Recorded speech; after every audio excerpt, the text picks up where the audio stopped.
दोस्तों आज की इस वीडियो में हम लोग दी गई परमेय संख्याओं के बीच में परमेय संख्या निकालना सीखेंगे। ठीक है, तो देखिए हमें प्रश्न दे रखा है 1/3 और 1/2 के बीच 4 परमेय संख्या निकालिए। ठीक है, इस तरीके से आपको प्रश्न मिलेगा, या यहाँ पे दे दिया जाएगा 5 परमेय संख्या निकालिए, 6 निकालिए, कितनी भी परमेय संख्या पूछ सकता है। ठीक है, तो चलिए यहाँ पे निकालना सीखते हैं। ठीक, तो देखिए यहाँ पे आप 1/3 लिखिए और यहाँ पे आप 1/2 लिख लीजिए। ठीक है ना, इन दोनों के बीच में हमें परमेय संख्या यहाँ पे निकालनी है। ठीक है, तो परमेय संख्या निकालने से पहले दोनों संख्याओं के जो हर हैं वो कैसे होने चाहिए, समान होने चाहिए। ठीक है, तो देखिए हरों को समान आप कैसे बना सकते हो, आप क्या करें, इनको यहाँ पे बीच में कोमा लगा लीजिए। तो यहाँ पे देखिए इन दोनों का एलसीएम ले लीजिए, 3 और 2 का एलसीएम कितना आएगा, 6 आ जाएगा। ठीक है, फिर क्या करेंगे, देखिए 3 का भाग इसमें करिए, तो 3 दूनी 6, 2 बार गया और 2 एकम 2, जैसे भिन्न को करते हैं वैसे कर लीजिए। अब 2 तिया 6, 3 बार गया और 3 एकम 3। ठीक है, ये आ गया।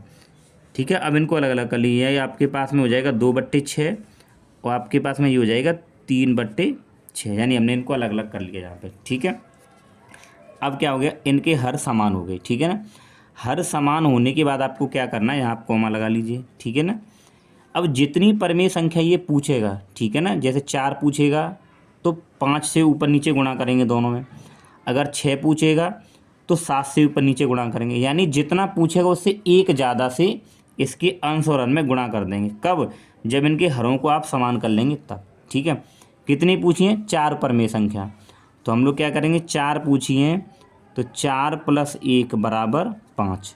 ठीक है ना, अगर ये 6 पूछता है तो 6 + 1 = 7, जितना पूछेगा उससे एक ज़्यादा से हमें यहाँ पे गुणा करना है। ठीक है ना, तो गुणा कर लीजिए, कितनी पूछी है, 4, तो 4 में 1 जोड़ेंगे 5, तो 5 से इसमें ऊपर नीचे गुणा करा दीजिए, तो 5/5, ये कॉमा लगा हुआ है, इधर भी 5/5। ठीक है, अब देखिए 5 दूनी 10 और 6 पंजे 30। ठीक है, इसको देखिए 5 तिया 15 और 6 पंजे 30। ठीक है, अब इसके बीच में जो संख्या आएंगी वो भी इनके बीच की परमेय संख्या कहलाएंगी। जैसे 10 के बाद क्या आएगा, देखिए 11/30, फिर उसके बाद में आ जाएगा 12/30, फिर आपके पास में देखिए 13/30 और फिर 14/30।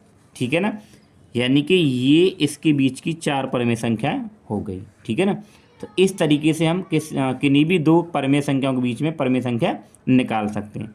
अगर ये 5 कहता तो 5 में 1 जोड़ के 6 से ऊपर नीचे गुणा करते।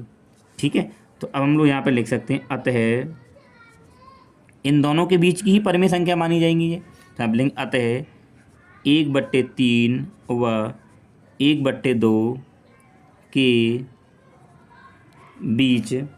ठीक है ना, इस तरीके से हम लोग यहाँ पे अब लिख देंगे, 1/3 व 1/2 के बीच 4 परमेय संख्याएं। ठीक है, ये लिख दिया। अब इनके बीच में कौन सी आई है, ये तीनों ही यहाँ पे लिख दो आप, यहाँ पे 11/30 आई है, एक आपकी 12/30 आई है, एक आपकी 13/30 आई है और एक आपकी 14/30 आई है। ठीक है ना, तो ये इनके बीच की परमेय संख्या हो गई, ये आपका आंसर हो गया। ठीक है, तो दोस्तों इस प्रकार से हम लोग दी गई परमेय संख्याओं के बीच में कितनी भी परमेय संख्या यहाँ पे निकाल सकते हैं। एक बार आप फिर से देख लीजिए। सबसे पहले हम इनके हरों को समान करते हैं। हरों को समान करने के लिए क्या करेंगे, इन दोनों का एलसीएम ले लो, फिर जिस तरीके से भिन्न करते हैं, 3 का भाग इसमें करेंगे, 3 दूनी 6, 2 बार जाएगा, 2 एकम 2, गुणा करा लेंगे, फिर कॉमा, फिर 2 का भाग करिए, 2 तिया 6, 3 बार भाग गया और 3 का ऊपर गुणा करेंगे 1 से, तो 3 एकम 3। अब इनको अलग अलग लिखेंगे, 2/6 को अलग, फिर बीच में कॉमा लगा दिए, 3/6 को अलग। अब जितनी परमेय संख्या पूछी है, 4 पूछी है तो उससे एक ज़्यादा, यानी 4 + 1 = 5, तो उससे ही इसके ऊपर नीचे अंश और हर में गुणा कर देते हैं। ऐसे ही यहाँ पे अंश और हर में गुणा कर लिया। ठीक है, ये 2 पंजे 10 हो जाएगा और ये 3 पंजे 15/30 ये हो जाएगा। अब इसके आगे आप काउंटिंग कर दो, 10 से आगे 11/30, 12/30, 13/30, 14/30, तो ये इन दोनों के बीच की परमेय संख्या कहलाएंगी। इन दोनों के बीच की मतलब जो क्वेश्चन में दिया उनके बीच की, तो यहाँ पर लिख देंगे अतः 1/3 व 1/2 के बीच 4 परमेय संख्या, जो आंसर आए उसको आप इस तरीके से यहाँ पे लिख दोगे, आपका आंसर हो जाएगा। ठीक है, तो आई होप दोस्तों आप अच्छे से ये परमेय संख्या निकालना सीख गए हों। ठीक है।